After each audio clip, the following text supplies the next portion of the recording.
welcome back to another video, you juicy pineapples. Now, we are going to get into Jake Paul versus Julio Cesar Chavez Jr. post-fight. Now, I found it very hard to stay up between UFC and the Jake Paul fight, but I did kind of watch in between whilst fighters were walking out, in between fights of both. I had two screens on and I was watching, but then I was falling asleep and waking back up in between fights as well, except from the main cards. Now, Julian Rodriguez, if you don't know him, now you do. Now you do. Jake Paul, you got to keep that mouth whoosh against fighters on your promotion, because he just took out one of your new signings.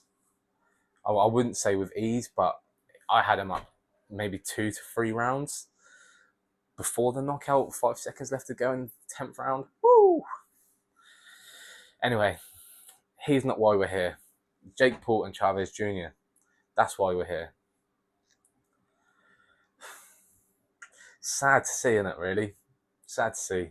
Jake Paul, I mean, to me, a good clinic. He was using the jab a lot more. He's using the left hook, which is getting a lot better. That left hook is getting deadly. The jab was there, the work to the body was there all the time. Some was a little bit low from time to time, but they were working on the belt, so, I mean, that's considered all right, as long as it's not below the belt. Your man's proven a point. Chavez came game. He was ready to fight. He was in shape as well. I thought we was going to get him out of shape until I saw that last weigh-in, the ceremonial weigh-in. The last face-off, Chavez looked in shape. He looked like he was going to do the stuff. However, it's hypotheticals. 2, 3, maybe 4 more rounds, Chavez would have finished that fight. I feel like in that 10th round, a lot of confidence. So much confidence came with Chavez, and that's probably the only round he won, to be fair. But that was like a setup for success. Had that been a 12-round bout, might have been enough for Chavez to get that done.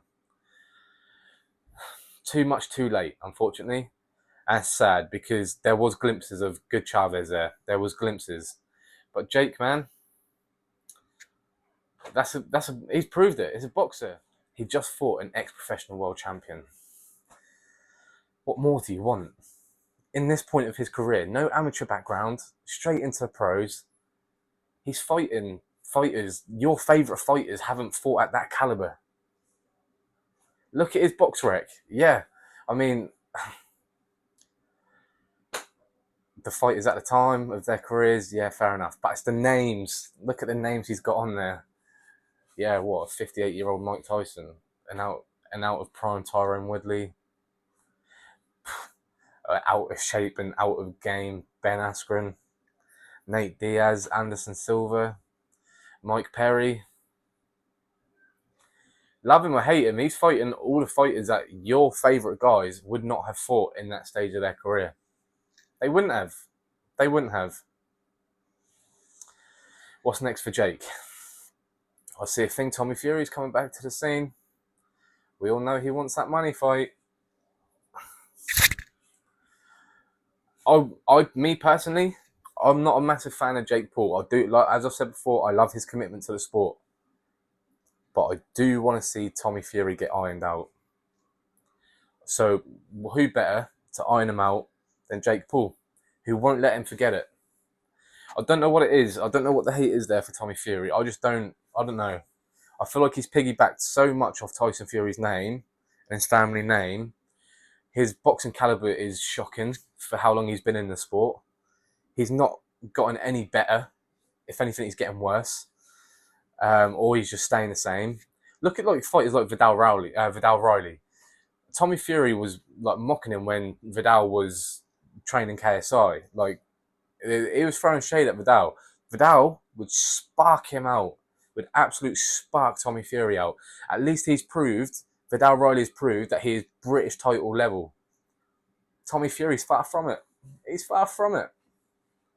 Now, that's a fight I'd love to see, to be fair. Tommy Fury would never take it, though. The one that makes sense, Jake Paul versus Tommy Fury. Jake Paul, go get that O back. Go get that 1 run back.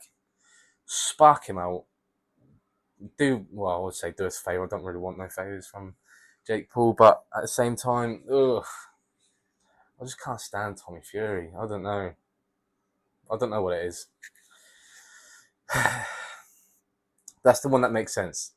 Tommy Fury, run it back. Other than that, where do you go? Will he hold out for the Canelo fight? Will Canelo take it? Probably. Like Canelo said, easy money. But that is everything for this video. So I want to thank you guys for coming across another video.